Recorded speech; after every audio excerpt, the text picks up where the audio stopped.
Now, I look at this and I think, how does one keep a balance between work and life in order to stay sane? Because, you know, finding a good hobby can be hard sometimes. And as you've seen earlier on the show, downright strange for some people. But here to stay on top of things and to helping us through this is our counseling psychologist, Linda Kantor. Welcome to the show.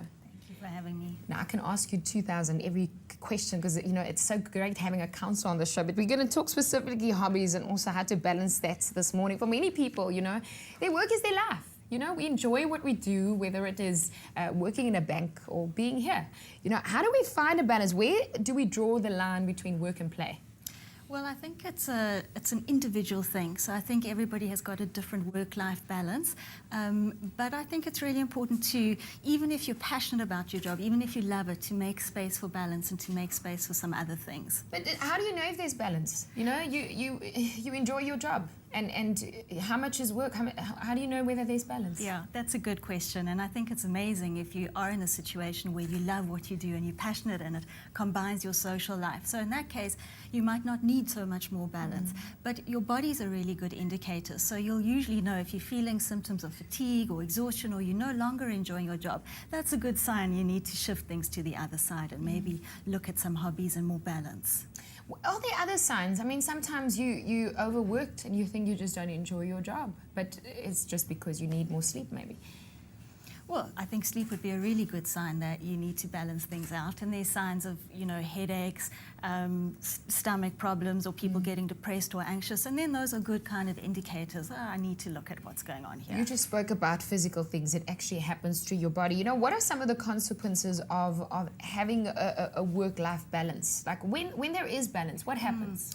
Well, I think that's generally when you'll feel amazing, when you'll have enough energy to get through the day and even more to do something at night. And you'll generally be feeling in a good space. So generally your mood and your physical body is a good indicator as to, I'm in a good space. We're talking about hobbies on the show if you just joined in. And it's exciting for me because, as I mentioned, International Hobby Month, it's a new year. We all have resolutions, you know. And instead of just having those work goals, why not have a goal of actually adapting a hobby? What can people do to find balance? You know, what do we focus on? How do we find a hobby? Well, I think the first thing that one needs to do is create boundaries so that you can actually create space to have that hobby. And then I think to commit. So sometimes it's really hard to change your lifestyle, but to actually commit to take time out every day or a few times a week to do something you really enjoy.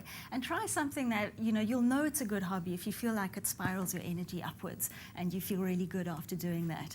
And I think things like exercise or time out or meditation are really good things to put in as well, just to keep life balanced.